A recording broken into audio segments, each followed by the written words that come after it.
Airport में मैं आज पहुंचा और उसी एयरपोर्ट में अपना लगेज के लिए वेट करते करते वीआईपी रूम में ये बीजेपी के लीडर भी थे।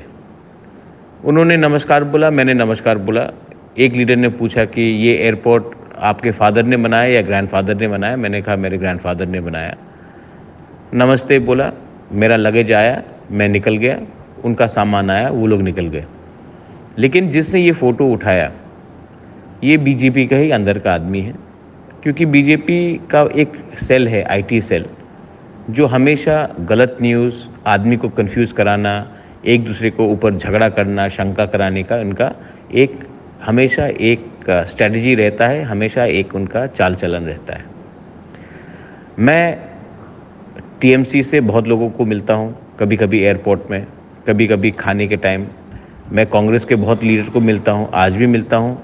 जब हम लोग का प्रोग्राम होता है और वो वहीं में है तो हम लोग बात करते हैं। जितेंद्र बाबू, जिसको मैं बहुत इज़्ज़त करता हूँ, मैं उसके घर भी जाता हूँ, उसके संग चाय भी पीता हूँ। ये क्यों बाहर नहीं निकलता है?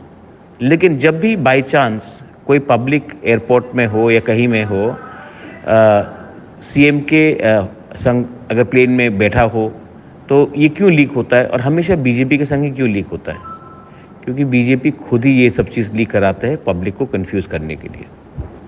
मैं आपको क्लियरली बोल रहा हूँ कि इस इलेक्शन में बीजेपी को मुंह तोड़ जवाब तीपरा मोथा देगा। बेलाइनो हम बाई।